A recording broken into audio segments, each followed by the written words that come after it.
मंथन bye voice of हिंदुस। एक सोच समस्त विश्व कल्याण में।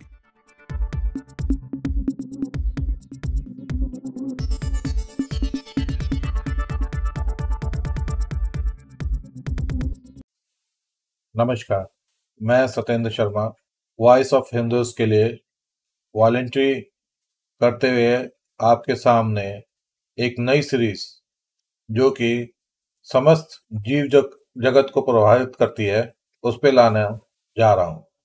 इसमें हम सभी तरीके के विषयों को सम्मिलित करने की कोशिश करेंगे, जिसमें आप लोगों का सहयोग भी चाहिए।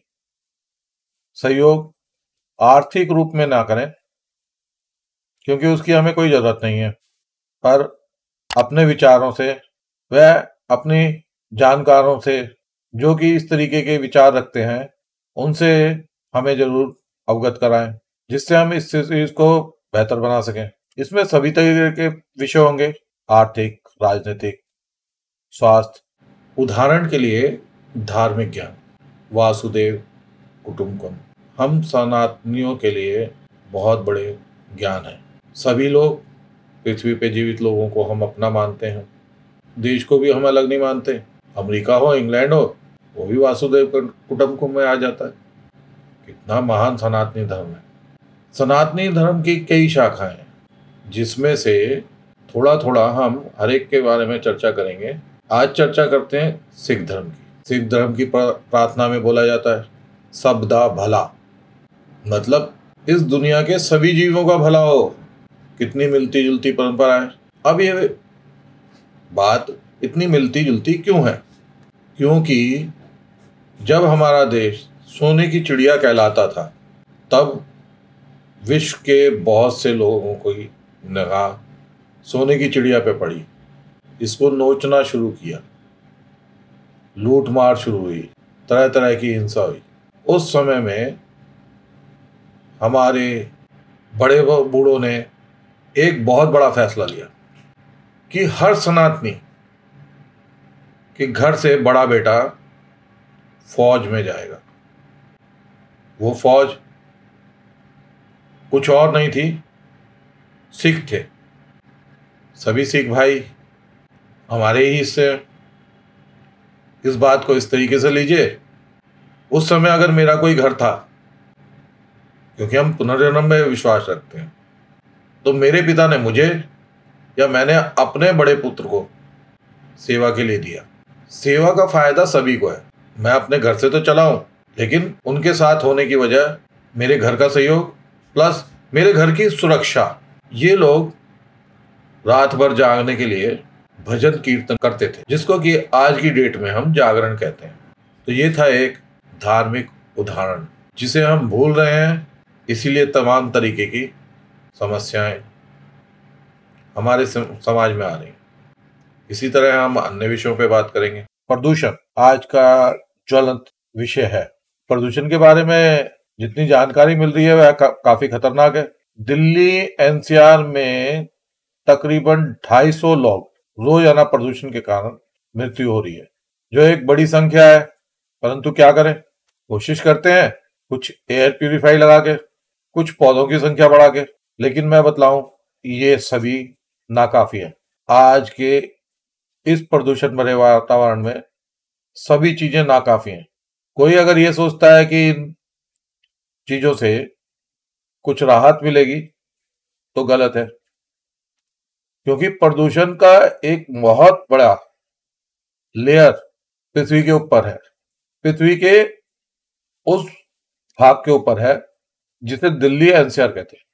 अच्छा हाँ, यहाँ पे एक खास बात यह है कि पिछले दिनों मैं उत्तराखंड घूमने गया हुआ था, तो वहां पर मुझे पता चला कि इसी तरीके की कुछ सिचुएशन अल्मोड़ा की भी है। वहां के स्थानीय निवासियों ने बतलाया कि पहले ये यहां से अल्मोड़ा शायद बिल्कुल साफ दिखाई देता था, लेकिन अब नहीं। एक ने तो कैमरे पे आके भी अपनी बात कहने की कोशिश की। तो बाकी मैंने छोटे छोटे शहरों का भी देखा, वहां पर भी प्रदूषण के यही हाल थे। जागरूकता नहीं है, इसलिए प्रदूषण से बीमारियां और बीमारियों के बाद मृत्यु, ये कुछ आम बात हो गई है। प्रदूषण कई तरीके से हमें प्रभावित करता है और प्रदूषण कई तरीके का भी होता है। अभी मैंने ये उदाहरण दिया, अब इस पे दूसरा उदाहरण लेते हैं, पानी का प्रदूषण। पानी के प्रदूषण के बारे में ये है कि पानी तो जल बोर्ड द्वारा सही भेजा, टेस्ट भी हुआ, सारे पैरामीटर्स पार किए, लेकिन जब हमारे नजदीक पहुंचा तो क्योंकि हमारी पाइपलाइन जो है या तो नाली के अंदर या नाली के ऊपर होती है, उसमें हुई लीकेज, उसने बाहर की कुछ चीजों को सक किया, पाइपलाइन में आ गई हैं, तो जो पानी जब आएगा तब हमारे घर में भी पहुंचेगा वो प्रदूषण। लोगों ने सोचा कि थोड़ा पानी निकाल देते हैं, बाल्टी 2 बाल्टी, उसके बाद वो साफ है। लेकिन क्या वो साफ है? सिर्फ हमारे देखने के लिए साफ है। अंदर कीटाणु विषाणु मौजूद है, जिसके कारण वक्त बेवक्त गैस्ट्रो प्रॉब्लम होती है, लीवर किडनी डैमेज होते हैं। अब बतलाइए क्या हुआ? कुछ लोगों ने प्यूरिफाई लगा दिए, जैसे एयर प्यूरिफाई वैसे वाटर प्यूरिफाई।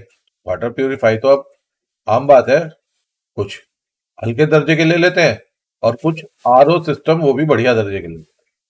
परंतु इस विषय पे अगर चर्चा की जाए, हम इसको गिनती करते हैं 100 से, 1 से लेके 100 तक उसने फिल्टर करना है। ये दोनों चीजों पे लागू होता है, एयर प्यूरिफाई पे भी और वाटर प्यूरिफाई पे भी। समझने और समझाने के लिए बात है कि जहां उसकी 100 की गिनती पूरी हुई, 101 तो आएगा ही, 101, 102, 105, 110, 200, तो उसने क्या करना है? 100 तो रोक सकता है, रोक लिया, उसके बाद आगे भेज दिया।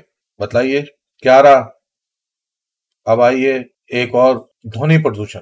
इतने यातायात के साधन हैं, कुछ तेज हॉर्न होते हैं, कुछ साइलेंसर की वजह से होते हैं, तमाम तरीके का प्रदूषण है। अब आते हैं सब्जियों पे, सब्जी, फल, दाल, चावल, गेहूं, अन्य चीजों पे। इनमें कहीं ना कहीं कीटनाशकों का प्रयोग है।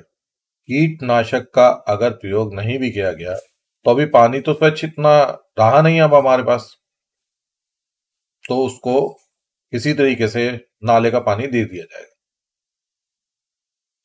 नाले के पानी की जो गंदगी है वो मिट्टी में गई है, मिट्टी से जड़ें पोषण ले रही हैं, पोषण लेने के बाद वो आगे जाएगा, तो जो उसका फल है, जो सब्जी है, जो अनाज है, उसमें भी तो आएगा। अब एक और ज्वलंत विषय, वह है ऑक्सीटॉक्सी इंजेक्शन। इसकी उपलब्धता पे हम कोई चर्चा नहीं करेंगे, क्योंकि सरकारी तौर पे कानूनन इस पर बैन है, प्रतिबंध है, परंतु लेने वालों को उपलब्ध हो जाता है। और इसकी एक बारी की डोज जो है, कहते हैं कि तकरीबन 1 रुपए के आसपास पड़ती है, मतलब बहुत ही सस्ता। गाय भैंसों का लगा दीजिए, दूध जहां 2 किलो देना है वहां 5-7 किलो दे देंगे। पौधों में लगाइए, शाम को 100 ग्राम था, अगले दिन किलो, 1.5 किलो, 2 किलो का भी हो सकता है। ऐसे ही अन्य फसलों में। और मजे की बात यह है कि उसमें इतनी अच्छी उसका देखने में लगता है कि हम अच्छी चीजें छोड़ के ये उठाएंगे जो हमारे स्वास्थ्य के लिए अच्छी नहीं है।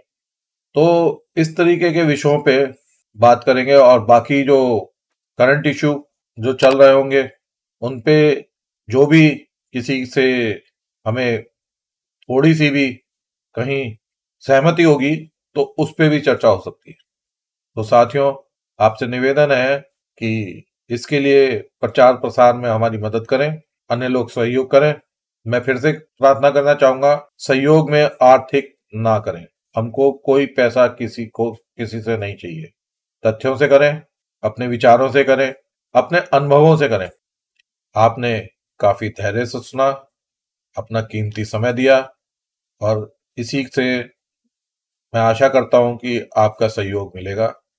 धन्यवाद।